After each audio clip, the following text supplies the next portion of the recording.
Hey guys, I thought I'd do a quick little video on equalization. Well, I thought I'd do a quick video, but it ended up being really long. So if you're not really into equalization or the techie electrical side of boating, maybe give this one a miss. There's no glorious lifestyle shots in this one, so it's for all the people who are out there on boats. Preferably you've got a Lifeline AGM set of batteries, or any lead acid battery for that matter. And I'll be giving you some hows and whys as to why we equalize, how we equalize, and what it actually is and what we're actually doing to the battery bank. Toward the end of the video, I'll also be doing a bit of a rant. So if you don't like rants, I'd probably just skip the back half of the video. But I think it's a valid rant, and it's a rant about two Victron products. So if you're not into that, probably just give it a miss. But otherwise, there's a lot of good info. So there's a few things we have to really do before we do a big passage. Well, not every time, but big passage things are like, check the rig. Although some people like to check their rig every time they go sailing, but they must have really good crew that pull them up the mast every time. But we do a full thorough rig check before every big passage. We do like a chafe check on all the halyards and things on the furled sails. We do a thorough check of all the sails, make sure they're all good, all the runners up the mast, and just sort of go through a tick list. This time we've also got to equalize the batteries. Lifeline recommend doing this upon sulfation. AGMs, gels, and flooded batteries are all the same chemistry, so they're all lead acid, and lead acid batteries over time sulfate, so the sulfur oxide binds on the electrodes and it basically inhibits the flow of electricity and creates internal resistance in the battery. So things you can do to mitigate that is charging at the correct voltage, which is temperature dependent. So as the temperature increases, your battery voltage absorption charge should go down, which a lot of people forget about. Undercharging, so only getting the batteries to like 90% or 80% after every charge is terrible for lead acid batteries, especially AGMs and gels. Gels need big current, otherwise they get stratification. But whoa, now we're just getting way off track. So the sulfation happens. That's unavoidable. Even if you charge to 100% every single time, you're still going to get some sulfation in your charging cycles. So what we can do as like a remedial thing for the batteries is a thing called equalization, or a conditioning charge. Now, all AGMs are not created equal, and some AGMs will not accept a conditioning or equalization charge. If you have a cheaper brand of AGM batteries, I would definitely look into your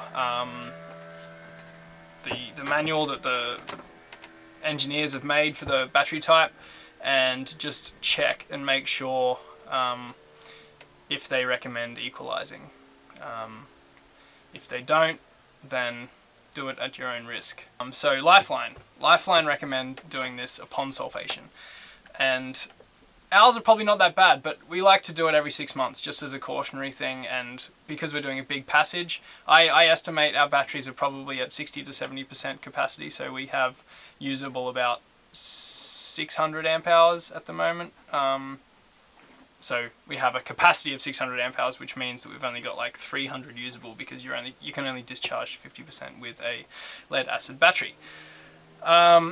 So by equalizing them, de-sulfating them, we can lift that to 400 amp hours of usable capacity, which for a big passage is a big deal.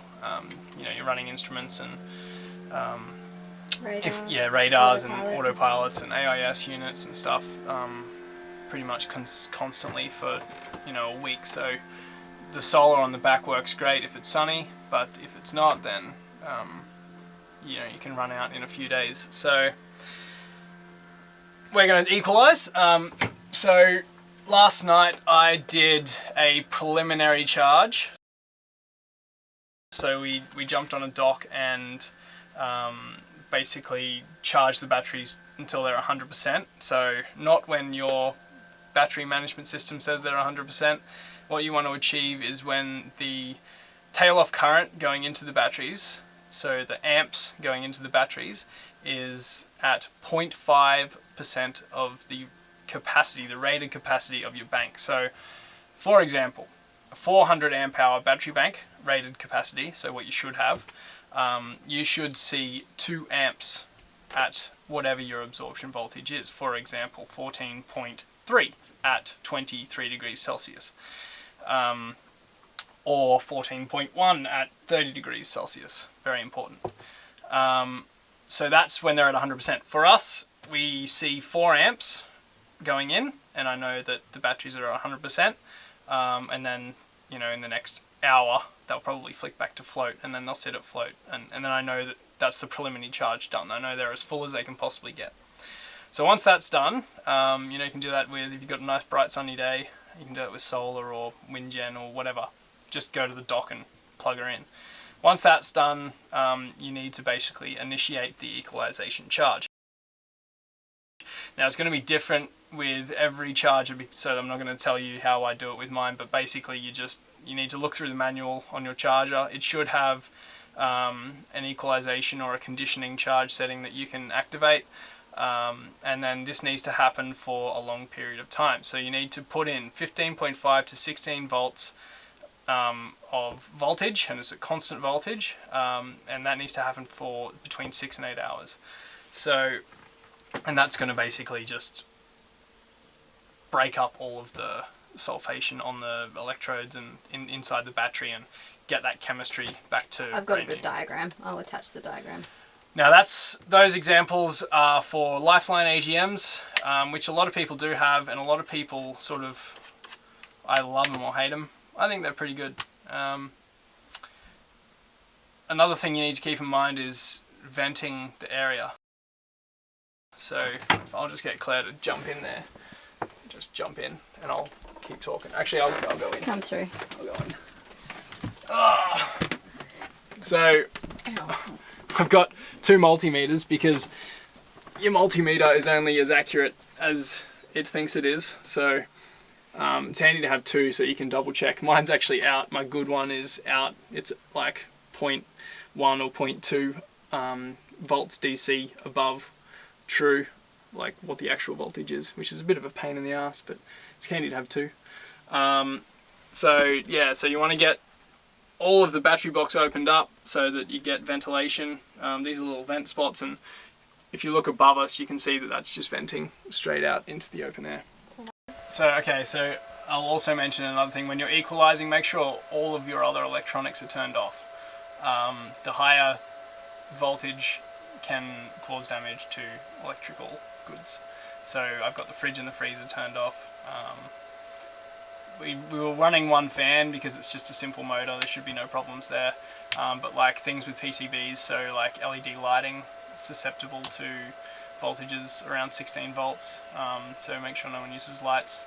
Toilet macerators, you know, it's probably okay just because it's a simple motor, but you know, anything computer based I'd be very careful running. And you probably should mention that we've disconnected our start battery because it's not to be equalized. Yeah, if you have a battery combiner, it has a simple function where it'll just connect the start battery into the charging circuit when the voltage is above 12.8. I think that's the standard thing. So anything above that it'll connect. So yeah, disconnect your start battery because it shouldn't be equalized. There should not be too much sulfation in your start battery if you use it as it should be, which is just for starting, if you have a start battery. So you can see we're receiving 15.6 volts. This is the Victron battery monitor. It does no managing, it just looks at what everything is going on, at what is going on. We also get our current input, so we're putting in 3.8 volts, 3.9 amps at 15 volts, which is a fair bit of energy still going into those batteries. We were putting in, I think, 2 amps at absorption, so we were like right charged up as much as we possibly could. and we're still getting 4 amps in, so that's good. You know, if you're seeing 10 amps at 15 volts, it means that you probably should have de-sulfated them a bit earlier, but see around 4 is pretty good. So the BMV 702, the battery monitor, has a temperature sensing unit, but I haven't purchased that yet, so I just use a infrared thermometer. So you can measure like the terminal temperature, so we're 29.7, or you can just measure the case temperature. It's a good way to check that all your batteries are of a similar temperature as well.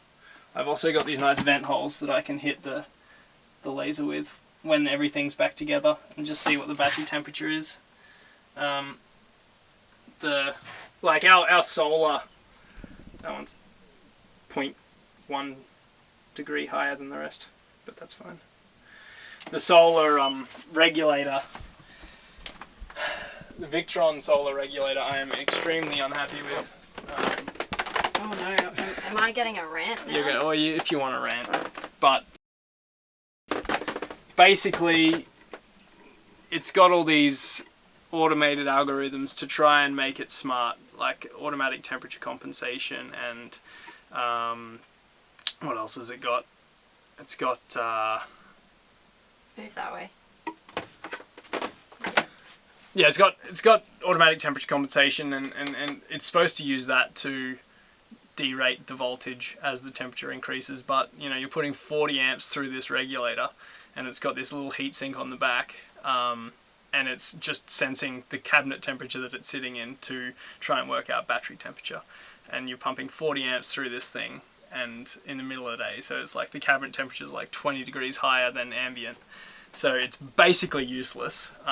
If anyone else has got a Victron Blue Solar regulator and they've got a big solar panel array, like bigger than 500 watts, I would be carefully checking what your absorption voltages are, because they're probably low and you're probably undercharging and you're probably going to float too early.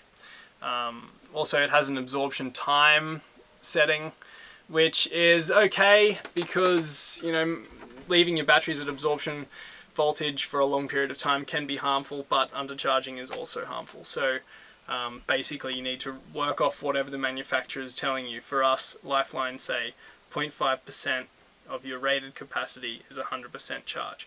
So you should not be going to float before you see that amperage value going in.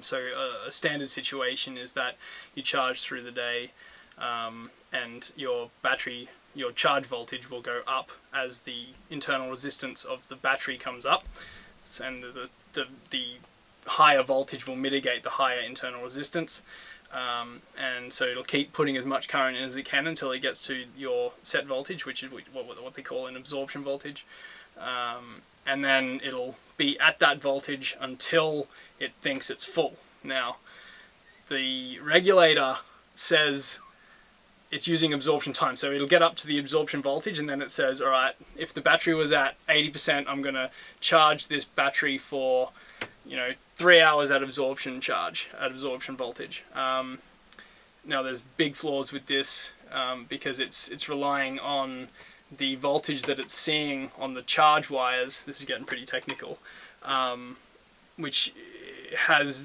like problems like voltage drop and everything else associated with it, and it's also not taking into account any other charge factors like alternators, wind generators, water generators. So any information it's getting from the battery is probably false.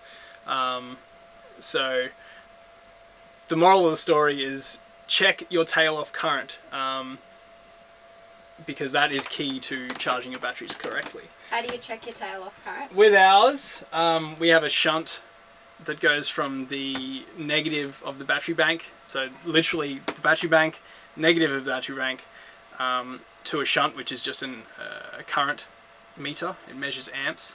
Back to the Tail off current.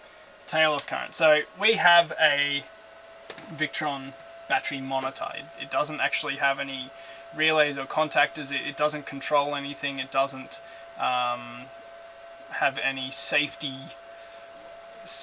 sort of cutouts or anything like that. All it does is just give the client, the user, information about battery voltage, current going in and out, and if it's extremely well set up, you'll get state of charge. But I personally would take the state of charge and nearly throw it out the window, because it is semi-obsolete unless it is set up perfectly. And even when it is set up perfectly, things change over time, and you sort of need to be keeping up with regular changes. So yeah, be careful about using that state of charge, 100% charge. That's, a little bit bullshit, really. Anyway, so we've got this Victron battery monitor, and we've got this Victron MPPT controller. And the thing that really, really shits me is that all the information about, charging states and how full the battery is, tail-off current, battery temperature, all these different things are available right here. And this thing is making assumptions about all of those things. It's using silly things to try and regulate absorption time and things, when the tail-off current is right here. And there's no way for this to talk to this. And it's just so dumb, like a simple RS-232 connection or something, or a Bluetooth dongle, for God's sake.